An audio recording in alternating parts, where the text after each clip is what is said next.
This podcast episode is brought to you by Sonatype, your supply chain security management platform. Just visit sonatype.com to learn more about finding and fixing Log4j and other open source vulnerabilities. Hello, hackers. This is the HackerNoon Podcast, and my name is Amy Tom, your podcast host and very best friend. I've got a little PSA for you about the times that we're living in technology. I just started reading this very average romance crime novel.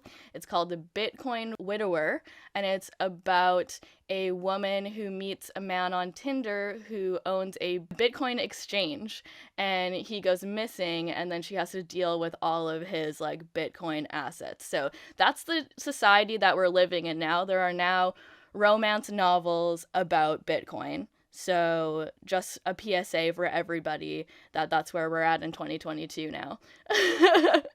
But anyways, aside from that, I am very excited to chat today with Ilkka Turunen, who is the field CTO of Sonatype.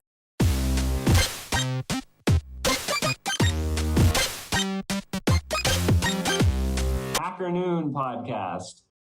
Welcome to the podcast, Ilkka. Happy to be here. And didn't that Bitcoin thing actually happen in 2017? Probably. I wouldn't be surprised. There are probably definitely real Bitcoin widowers out there.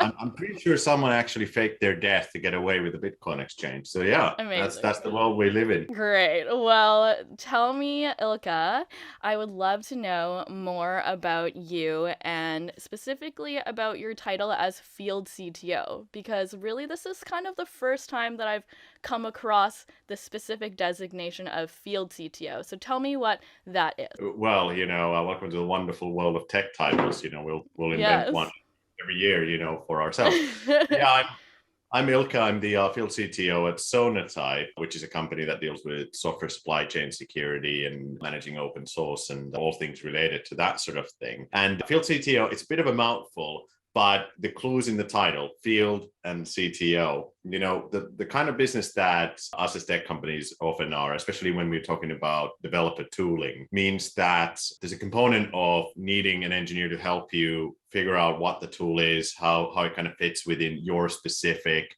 software delivery infrastructure, how it kind of sits there. And so what I'm responsible really is running the teams that actually engage with people thinking about our tools and implementing them, and just help them make sure that they put it over there, get it built correctly, get it designed correctly. They're buying the right thing so that they don't put $100,000 down and then buy completely the wrong tools and never use it again and regret it horribly. And the other aspect of the job really is the CTO side, which means that I work with our CTO office to represent whatever we hear from customers. Hey, wouldn't it be cool if your product had this feature, or wouldn't it be cool if you guys did this, or I don't really like how that works. We collect all that information and make sure that it gets taken in by engineering and product management, so they have accurate data about what's actually being asked, what's kind of going on in the field. So I look after solutions architects, I look after developer relations, I look after all these sort of cool things that kind of happen around the company that has folks talking to other people that don't work for the company. So yeah, that's a very long answer. The short answer is when the CTO, who's in America, is asleep, I usually pick up the phone calls. So that's basically it. Right. How many people are in the CTO suite? Yeah, there's just two. There's Brian Fox, who's our co-founder and CTO. He's the actual CTO and an amazing tech god.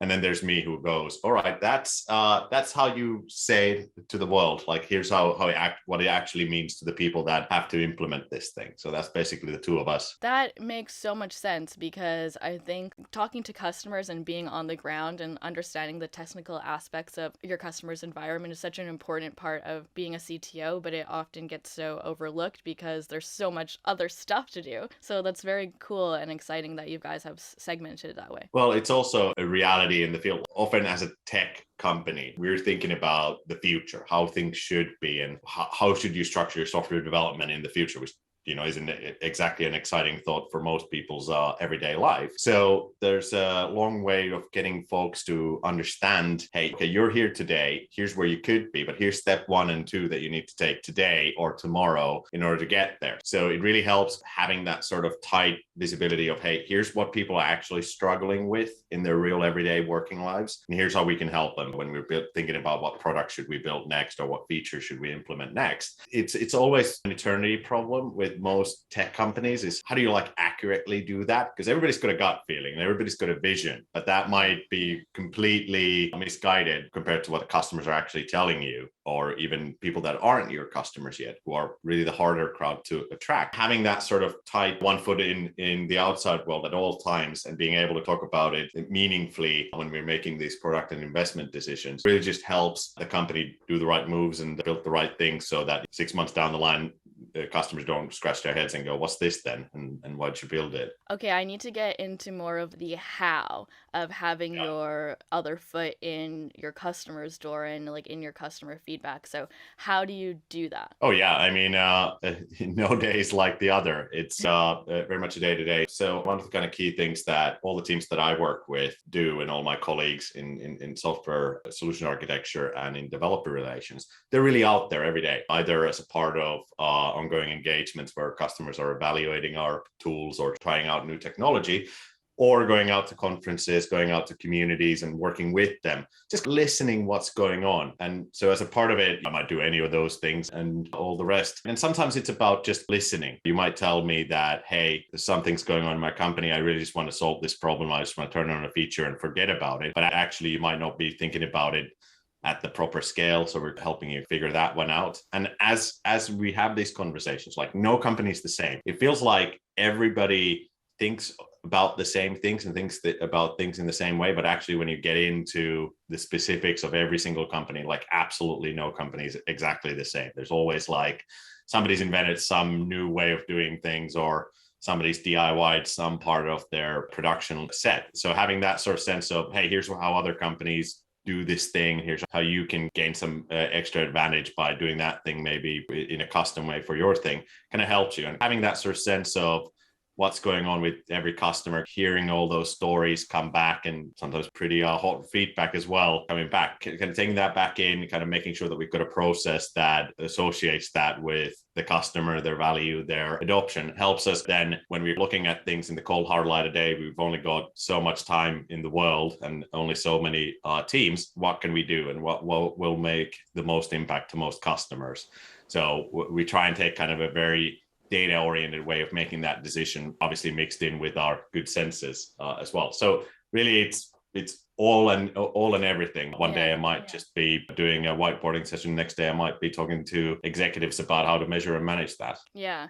And how has your job changed since the pandemic has started? Because I imagine as a field CTO going out in the field, you would have had a lot of in-person things, and now maybe more some Zoom time. So what's going on there?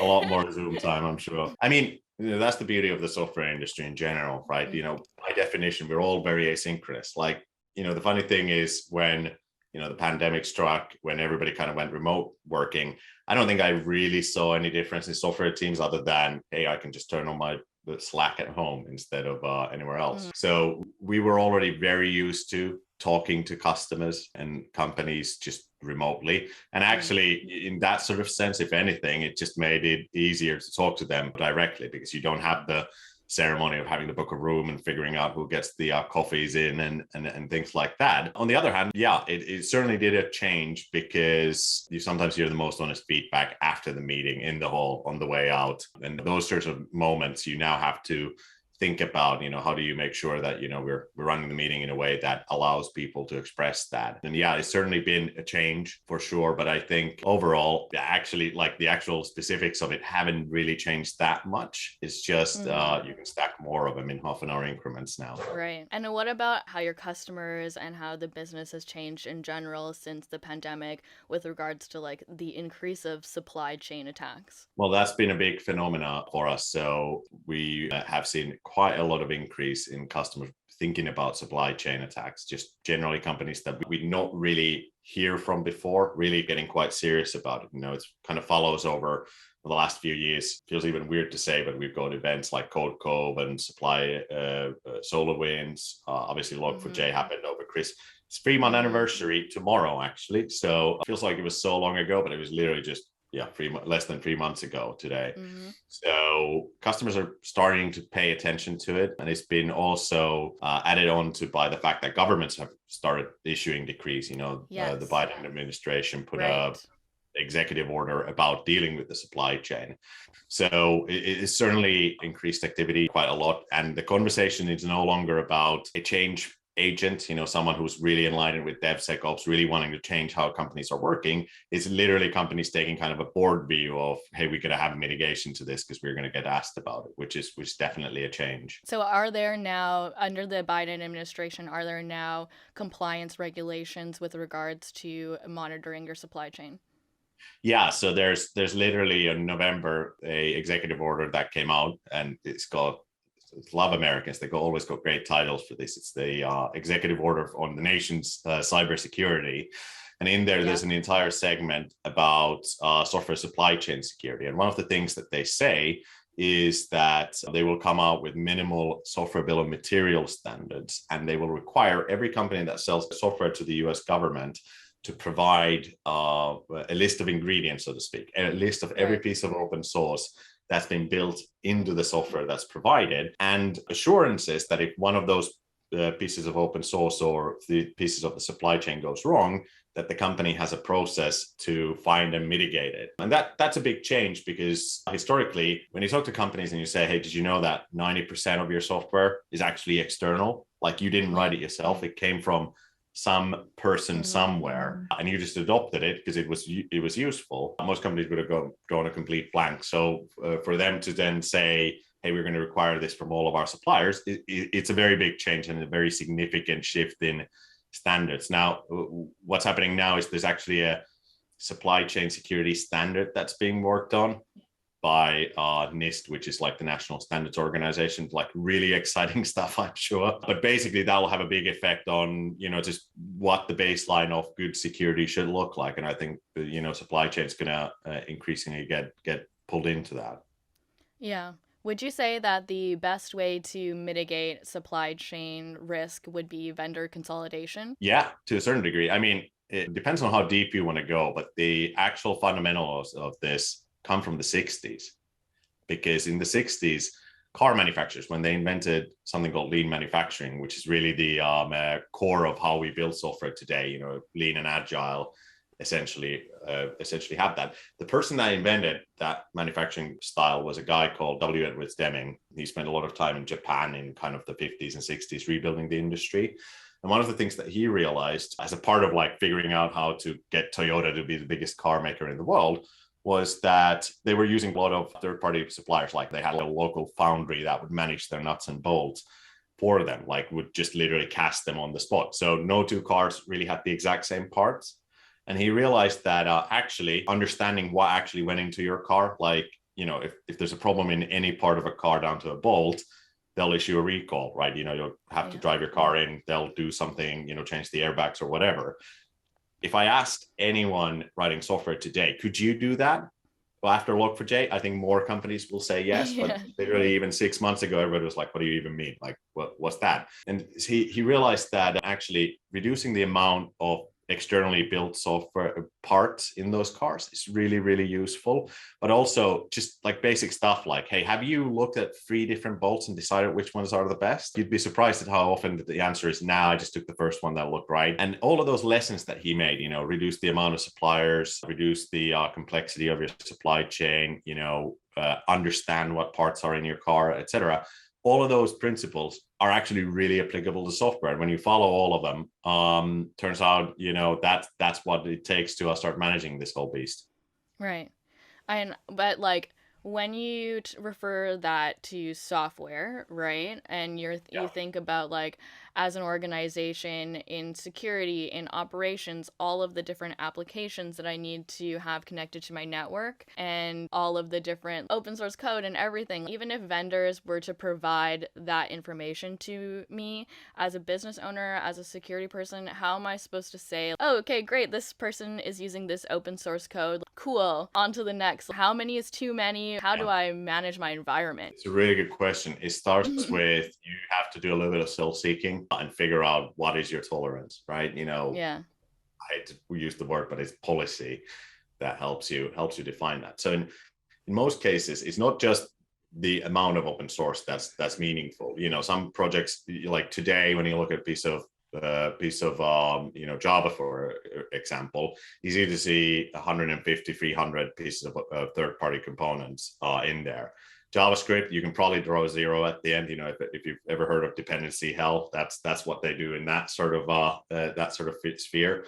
The amount of open source is less meaningful. What's really important, though, is understanding exactly what you do have. Like in every shipment, what's the complete list of ingredients? Like not just open source packages, but like the Docker container that you run it in, or on the network packages that are installed on your operating system. It's a tough ask. Most companies can't answer this today, but in order first to manage anything, you have to understand what you have. What do you have in release 1.0? What are the pieces of open source? Second question then is, do you understand if there's any existing security vulnerabilities? Like most hacks, although we talk a lot about 0 days and kind of cool new attacks coming out, the most exploits, the actual breaches of companies that happen, they're not on these new fad things. They're on vulnerabilities that were discovered 5 years ago that were kind of briefly in the hearts and minds of security teams and developers, and then promptly forgotten. And now when you think about Log4j today, most companies that I talk to, they're kind of getting to that sort of hangover phase of, well, we had a big fire drill, we kind of figured out to mitigate it, but there's this sort of long tail of stuff that probably has it, hidden in, as a part of another component or something like that. And they're unable to find it, and that leaves a lot of risk on the table. So kind of similarly with open source, when you're accepting delivery, it might just start with, hey, company A, you're sending us software, we're accepting it. What's in it? Like just asking that very basic question sometimes gets a lot of head spinning, going like, well, actually, I don't know. What do you mean, what's in it? Like not accepting complete black box deliveries can be useful. The second part of it, though, is just very basic. Does it have any known security vulnerabilities? If so, are any of them really critical? In software engineering, we've got this saying, what's the fastest and cheapest way of dealing with technical debt or bugs? Well, the earlier you find it, the faster and easier it is to fix. Similarly, with security vulnerabilities, the earlier you find it, the faster and easier it is to fix. And the fastest and cheapest way of fixing a security vulnerability is not having one at all. So if somebody tries to deliver you a software, they've got a software bill of materials, you're looking through the list and saying, hey, wait a minute, that has a known vulnerability. It's like a 10 out of 10. Don't accept it. Just like leave it at the door, because that's like a ton of work off of your desk, like immediately. Yeah. The idea of the vendor due diligence is like so overwhelming to me because there's so much going on. It's not something that has really a bearing on everyday developers per se, because it really feels like it's like a big hairy beast for someone else. But actually, we as devs do all of that every single day. Like everybody who installs a package, like you're just writing a code and you're like, hey, I should probably use Express to do this quick and dirty web server. Well, congratulations, you've just literally downloaded 100 packages. Hey, I don't know, this one then should be React. Well, there you go. That's 200 more packages in your node modules. Hey, I should run this in a Docker container. Well, that's 3-4 layers. And just asking the question of, hey, where did this all come from? Sometimes leads you down a hellish rabbit hole. And most people go, you know what, as long as it works and I don't get breached, that's probably okay. And that's the kind of trap that a lot of people fall into. It's like learning to wash your hands before surgery. Feels like a completely disconnected thing. I'm just washing my hands, like nothing to do with cutting people open, healing their innards. But turns out you've got bacteria in your hands. If you do that 1 second thing, it can save a lot of pain down the line. And similarly with software, stopping and thinking for a second and going like, wait a minute, why did I pull this in the end? Like, do I really need this? Can kind of help you a lot down the line. Yeah. Supply chain attacks scare me so much too, because like you can feel so secure, like you've done all of the things that you need to do, all of your due diligence, but then like it's a third party that's gonna like screw you over at the end, and you have no control. The lack of control is That's the typical symptom of having to come up with a new discipline. I think yeah.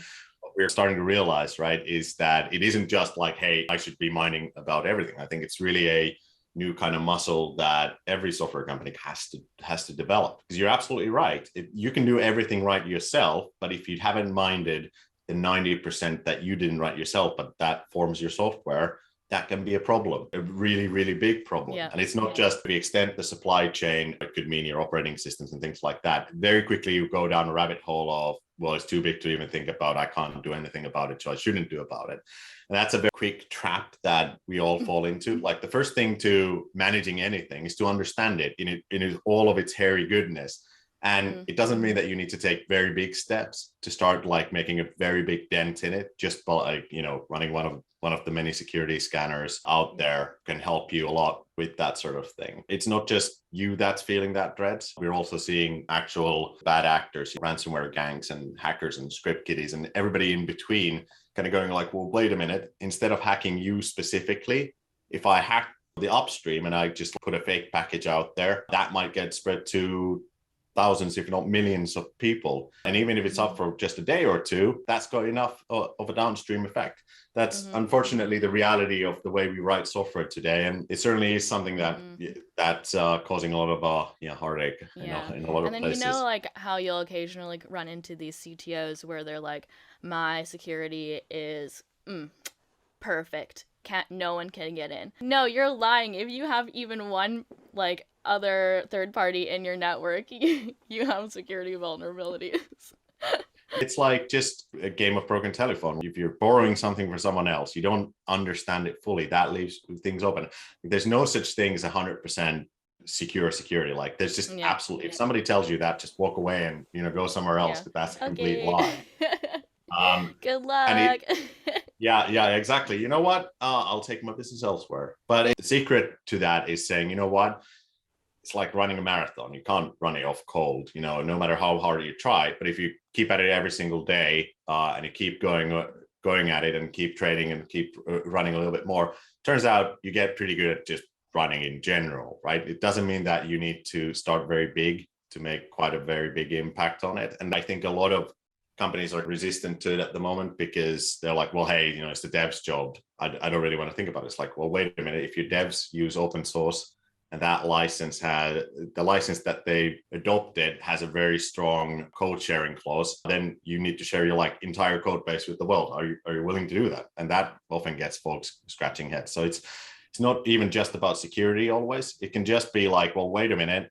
You've got 10 teams and every team uses a different front framework. Why is that? Like just asking sort of very fundamental questions, and people go, well, my devs choose their own tools. Like, great, that's absolutely what should happen. But like, do you really need like 4 different front frameworks for the same thing? Like they're all doing the same buttons. Shouldn't they like be sharing components? It's like very basic stuff, and people go, oh, you mean like I can just borrow code from that team? Like, yeah, that's kind of the point.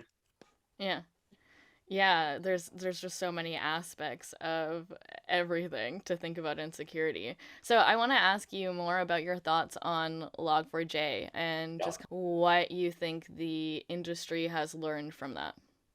I think the industry has certainly learned that fire drills just before the holiday season is always fantastic.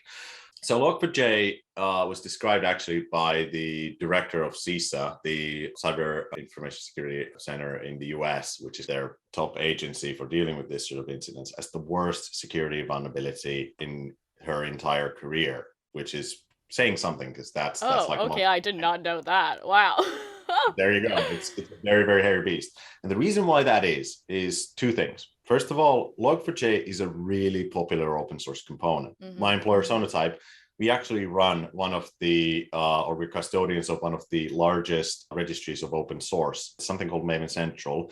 Basically, every time somebody builds Java code or Android code or anything that's related to Java like Scala, typically the third-party stuff comes from us. We run the servers and the CDN that provides them with the dependencies. And when Log4j happened, we actually ran the numbers. Log4j is in the top 0.03% most popular open source component. There's over 8 million open source components in Central. Okay, Kind of go, it's like a lot. And since Log4j, the vulnerability was announced, since then, up to last hour, I've actually got the dashboard here. There's been 30 million downloads, over 30 million downloads of Log4j since. Yeah. So it tells you a little bit of the volume of it. This is to say, Log4j is very popular. It's spread everywhere. And as an attacker, it's a very simple assumption to make. If I find a piece of Java software, it probably has Log4j in it, because Log4j deals with logging, right? It just writes your software's logs down for you. So it's a very, very ubiquitous thing. Everybody needs to do it. So everybody probably has it. And the security vulnerability that was discovered is very easy to exploit. I can train anyone in the space of 5 minutes to run attack code on Log4j. So when you combine something that's very widespread with something that's very, very easy to run, like anyone can do it, that's where the danger zone happens. So when Log4j came out, there were like people punching it in their Teslas, the attack string, and getting like responses back, knowing that, hey, I could have done this. And that's why actually most governments told their teams that they have until about Christmas to actually find and mitigate it. It was so big and so widespread.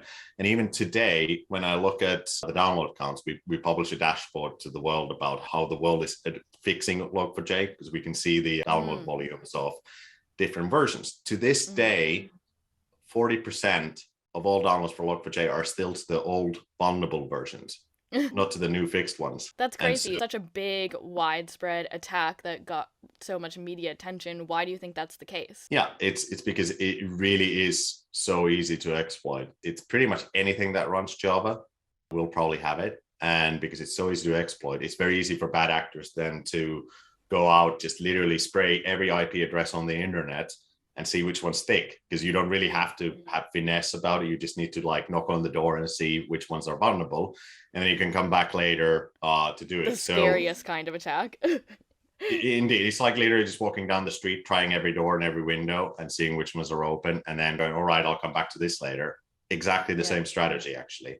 Yeah, that's the danger, is because it's so widespread and so widely adopted. You can make an assumption that maybe one or two of those companies will probably forget one of the older pieces of software that they have. And that's what made it so scary and widespread. It's because it's not just the code that the companies wrote themselves. It's any piece of Java software that they've ever bought in, forgotten to patch, running in some server somewhere that might have network access, that's still liable to that attack. And that's why it was such a big deal, and why it really broke into the mainstream news, which is something that we've not seen before for a vulnerability like this. It's just the fact that it's like somebody telling you that the concrete in your house, turns out every piece of concrete poured in the last 30 years was bad.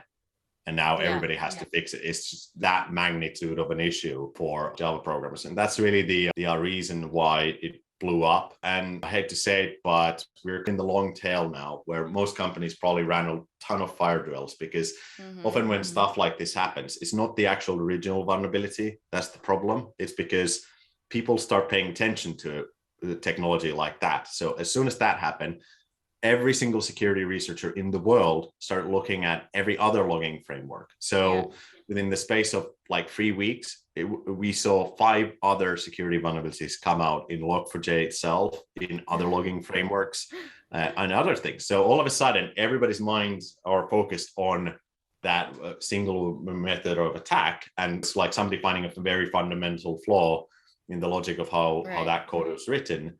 It spreads out. And that's really the next danger, is like, it wasn't actually just that thing. It's now we're at like 6 releases from that original vulnerable versions. There's been like backports, there's been fixes for fixes, because they introduced new vulnerabilities.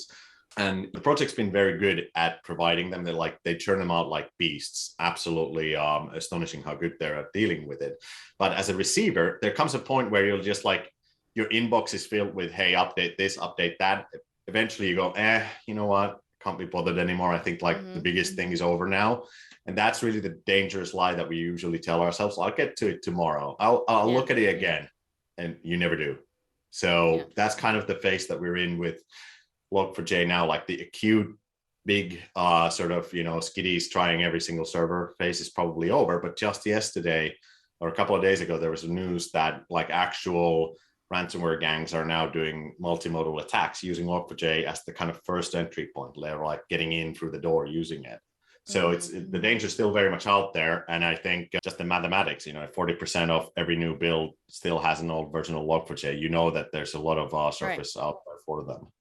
Yeah, okay, so that 40%, like, is that basically saying that, like, people are not, like, there's so much open source and there's so much with vendor due diligence that, like, even still, 40% is falling through the cracks, even though we know about this vulnerability. Totally. And we not just know, we're probably bored of even talking about it at this stage, right? That's exactly what it means. It's like somewhere out there, companies still don't quite understand the full chain of third parties that they've got, a full chain of open source that they've got in their software. And it's not just your software, it's also the logging framework that you pulled in that also has Log4j in it, and the older monitoring software that's running on the server that's running on top of the JVM that probably has Log4j in it too. So it's all of that, plus companies probably just don't really even know how their software is actually being built, what software they got in, like, just honestly, that leaves us in this sort of situation. Like it's very real data, data that we look at every day and we disseminate to the world. And yeah, it is a little bit depressing going like, we've done all of these campaigns and all of these conversations about it, and yet still to this day, it's a threat. The kind of silver lining though, there's variance in countries. Like generally English-speaking countries tend to do a little bit better. I think it's because all the tech companies are from those countries and there's a lot of PSAs on them. But there are countries still in the world where the average fixed version download ratio is about 30%. Like 70% of all of the downloads are still to those older vulnerable versions. So that's the danger, is the message doesn't get evenly dispersed across the industry. So what can companies do then to mitigate the risk of supply chain attacks? Find out a way of building a software bill of materials. There's generators out there, standards like Cyclone DX are really, really good at that. Like you run as a part of your build a plugin, and what it does is just literally lists, hey, here's all the open source that went into this, file that away somewhere. Like even if you do just that, you can then go back to it later with a security scanner or a vulnerability scanner or a tool like what we do at Sonatype to analyze it later and go, hey, here's the known risk about it, right? Because the number one thing to managing anything is understanding what you have. The second question then is, does it have any really, really bad known security vulnerabilities? Like even if it's 10 years old, you should probably get rid of it, or you should find a way of upgrading it, or you should find a way of mitigating it. So understanding just like the task at hand is a really important thing. So takes 2 seconds per build, and it makes a huge dent further down the line for you. The second step then is to start thinking about across teams, or if I just talk to my colleague in the next team over, or talk to my colleagues in America, do they even use the same libraries that I do? If they don't, why? Are they so different? Can we make things more uniform? Because then that means that we can fix the things as well. And then just, I think the third little thing that anyone can do, like right now, is just take 15 minutes every day, or 10 minutes or 5 minutes every day, and just run a dependency tree or an npm list command and just take a look at those and ask yourself, have I really thought of managing things? Because open source also just releases, like these packages have new releases, right? On average, there's about 20,000 releases of new versions every single day. So am I staying up to date? Am I keeping these updated? And it turns out the best way of mitigating all of this stuff is just stay relatively new. Make sure that you keep upgrading your versions. If you just do that sort of stuff, that helps you a ton. Like that just takes a ton of this sort of danger off the table as well. So really, it's all about that. Understand what you have, and then just set aside a little bit of time every day managing your subdependencies. If you do that, that's going to go a long way to actually just mitigating a lot of these sort of longer tail risks that might happen. And then when something new happens, like often what we like to ask customers is, hey, if I told you there's another Log4j and it's going to come out tomorrow, what would you do? Mm-hmm. And the amount of blank stares that you get in the room, they're like, well, I don't know.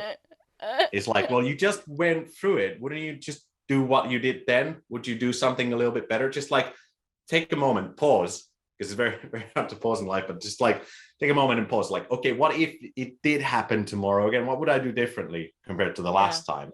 Just having that thought exercise, like 5 minutes a day. Again, I guarantee that's going to go a long way to making sure that it's going to be a lot easier next time. Right. Definitely. All right. Well, thank you so much for joining the podcast, Ilkka. Where can we find you and what you're working on online if our listeners want to look? Oh, fantastic. Well, you can find me on Twitter. My handle is LLKKAT. And if you want to find out these Log4j numbers, we've got a resource center up at Sonatype, sonatype.com/Log4j Vulnerability Resource Center. So you can actually take a look at these numbers yourself. It's something that we run, on the hour, every hour, and always interesting to kind of see how the squiggles evolve. So take a look. Sweet. Okay. Thank you very much.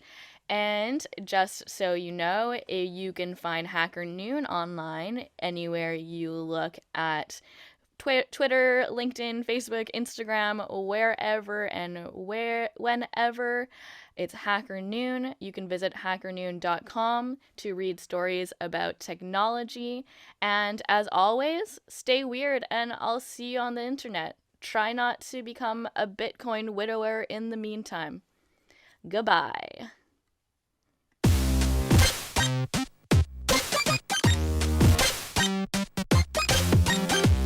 HackerNoon Podcast.